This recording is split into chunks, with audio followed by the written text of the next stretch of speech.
This might come as a surprise to y'all, but I have mostly moved off Chrome. I know. I was the big Chrome defender. Y'all really hated the videos where I talked about why I like Chrome, and I still do. There's a lot of reasons why I think Chrome is the most important browser. I know a lot of y'all are going to see this as an attack on Chrome, and it really isn't meant to be one. Without Chrome, the web would not have moved anywhere near as far and as fast as it has over the last decade. While we might not love the way it behaves as a browser, it's really important to recognize the impact it's had as a technology and how it's pushed web standards forward as much as it has. So much so that almost every browser is now based on top of the Chromium core. While that might not be great for diversification of internet clients, it has absolutely been great for developers wanting to use and adopt new standards and technologies. But the user experience is kind of stagnated. I can't tell you the last time Chrome shipped a meaningful new feature. They're just not that interested in it. And even Chrome extensions, as great as they are, have been slowly gimped more and more, especially now with the Manifest v3 release. On top of all of that, my favorite person from the Chrome team actually just left to help on WebKit over at Apple. They're now contributing to Safari and helping run the team there. While none of this means that Chrome is doomed, it does give me more reasons to look into other solutions. And while I've seen things like Brave and obviously done my time with Firefox, even played with Safari a bunch, nothing's really scratched the itch or challenged the way I browse the web enough to be a meaningful upgrade. That is, until Arc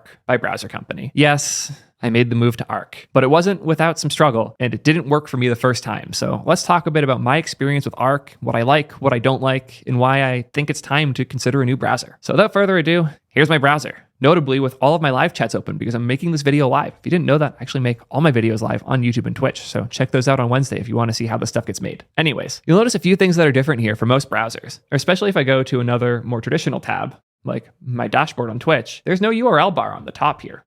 This is the browser. They push the sidebar really hard. And this is nothing like what we're used to from other browsers. This isn't tab bar at the top. We don't have a bunch of vertical real estate being taken up. It's on the side. And I wasn't sure about this at first because most websites assume they have a little more horizontal space. And I've actually had problems with a lot of websites like the Twitch homepage. If I go to it quick, you'll see I can't actually open the sidebar here because it expects more space. But if I hide my sidebar, now I have enough space that it lets me do this. Because again, most websites have been able to fairly assume that on desktop, you have more horizontal space, which just isn't the case as often with Arc, especially as a laptop user like myself. A lot of other browsers have a sidebar flow of some form, but none have done it anywhere near this well. While other browsers have had sidebars, nobody's really built their browser around it. All of them have the option to put the tabs at the top, except for Arc. It doesn't. The goals that Arc has are very different, where it wants to rethink how we navigate content and the flow of how we go from piece to piece and how we treat our sessions as a whole. One of the core ideas they have is this sectioning off of your tabs, where you have the parts here and kind of think of those like pinned tabs, as well as the chunk underneath, which is the things that are currently open. These will automatically close themselves in 7 days if you don't close them. I'm still the person who closes all their tabs when they're not using them, so it hasn't been as revolutionary for me that it closes stuff. But I do love this separation and the concept of moving tabs into this section and not being scared to just kill them when you're done with them. It's changed how I navigate vertically, I guess, through the things that I'm working with every day. I also love the idea of profiles. All of these are kind of like different Chrome profiles, and all of them have different stuff in them for me. So I have my T3 content one, which is for all of my content management stuff. It has my content emails, Notion, stuff like that. I have my core work one, which has my work email. It has obviously my Twitter, my Slack, and stuff like that. Most importantly, I have my stream profile, which is missing all of that stuff because I only want this to show the stuff that I would want to show on stream. All of these little bits make my life as a creator a lot better, and having these sections here is really nice. This browser's far from perfect though. I certainly have my issues with it. Hopefully making this video will get the team to fix some of them, but we'll see. The first thing, for those who are listening over at Browser Company, get me into the Windows beta. Come on. I've now asked twice. I've given you a ton of signal boosting. I'm now making a video about how great Arc is. Let me in the goddamn beta. Also, this beta has some really interesting stuff going on for you Windows users. Specifically, it's built in Swift on Windows. Swift is Apple's programming language, so using that on Windows is a pretty crazy concept. And as a result, they've had to write a lot of stuff to build Swift on Windows. They've succeeded, and I'm really excited to see how. They've even made a video about their plan on how to do it. So if you want me to react to this and dig a bit more into Swift on Windows, let me know in the comments and maybe I'll put that video out soon. What are my other problems? My biggest one, this download button. Holy hell. When I open up the download tab, it slows the whole browser to a call. I don't want to do that just now because there are things in there I don't necessarily want to reveal. But when you hit that download button, the whole browser slows immensely. I don't know why. I hope they fix it soon. Honestly, I'd prefer just a dumb list to all their fancy animations and stuff for it, because right now the download tab is effectively broken. My third complaint has a little more to do with the profiles I was talking about earlier. I mentioned that there are these different sections here and that they're kind of like Chrome profiles, but they're also not. This is all based on Chromium. So it does have a concept of Chrome profiles, which sounds great until you realize that each of these can share or not share a Chrome profile. So if I hover over this is using the default profile. And so is Stream, but T3 Content's using a different profile. Here's a common example for me because I'm streaming. So I have my Twitch zoomed in right now to 125%. If I go back to my work profile and I just want to watch Twitch, it's now zoomed at that same 125%. The fact that these are all shared profiles can get really in my way at times. A common thing for me is wanting to zoom into my Twitch chat. So right here, I have my Twitch chat zoomed in. My zoom level on the Twitch site, I'll put it at 125, let's say. I then go over to my other profile or group or whatever you want to call this in Arc. And now it's zoomed into the same. I'll zoom this back out to 100.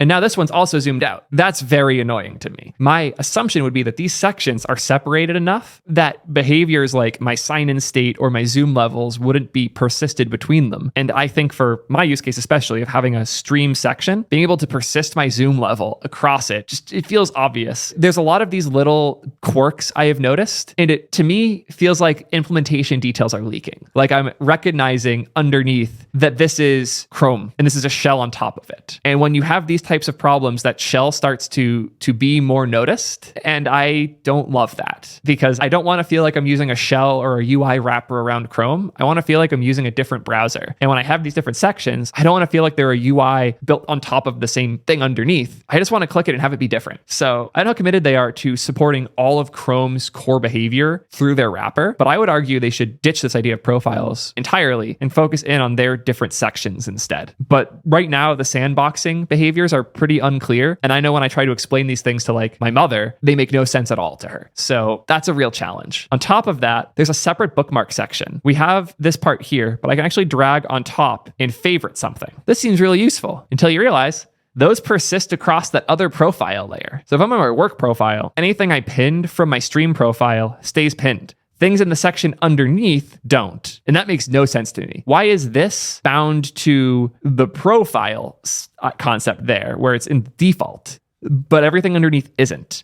What if I want this UI of the little icons to be tied to this section? Because that's what my intuition is. When I change this, that will change. And the best part is when I go here, it goes away because it's based on different profile. So now I've created this weird jank experience of work has this pin, personal doesn't, and stream does again. That's super unintuitive. And I hope that they find ways to rethink the workflow there because this isn't it. But what about my experience as a developer? What about dev tools? What about Chrome extensions? What about all that stuff? Most of that's pretty good because it is just Chrome. Command-Option-I still opens up the inspector as you would expect. All the usual stuff there, nothing too special. Extensions, I'm not loving the user experience for too much. There's no concept of a pinned extension. So I can't, oh wait, there is? Oh, I take that back. I can pin extensions. Can I pin the two that I actually use? Cool. It takes up more of my precious URL bar here, but that's fine because I don't have too many. I am curious if I pin a whole bunch, how bad does this get?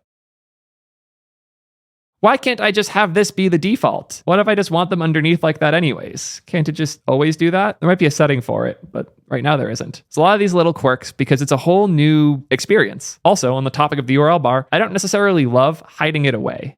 I don't love having it big and bold on top here, but there's always some context in here that I want, and I lose it all the time. Like if I go to this tab, even though I do have it actually showing the URL bars here, which I set because I think it's useful, I'm stuck going here if I want the actual context of where I am here. So not quite where I want it to be. I think the URL is important, and that's not great. They're working on it. I'm excited to see where it goes. I hope that some of these bits of feedback on the user experience resonate with the team because I see a future where they fix a lot of this and make it a great experience. Because overall, I like the hotkeys. I actually like them more than I would have expected. Command S, the save hotkey as your open and close sidebar, is really nice. The experience of having these things sync on mobile and having a good back and forth there is better than I would have expected. But from these weird pin behaviors and the way profiles work to the weirdness of hiding the URL in times I wouldn't always do it, to the one-off slowness from things like the download tab is not perfect. But I don't need my browser to be perfect. I need my browser to get out of my way. And I have found, more than any browser I've personally used, that Arc actually gets out of my way really well and has made navigating the web just that little bit more fun for me. So yes, it's not for everybody, but I do think Arc's for me. And that's a big surprise because when I first used Arc, I gave up in a day. It just didn't seem like something I would care about. I guess I was wrong about Arc. All of that said, I still don't love boosts, scared of what happens when the average person starts to change the behavior of a web page. And I also don't like it's not open source. It's the biggest browser that isn't open source right now, and I hope they decide to change that in the future. But for now, this is the best we got, and honestly, I'm pretty hyped about it.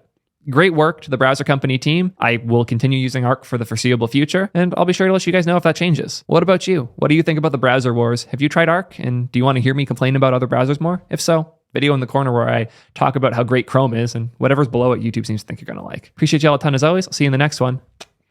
Peace, nerds.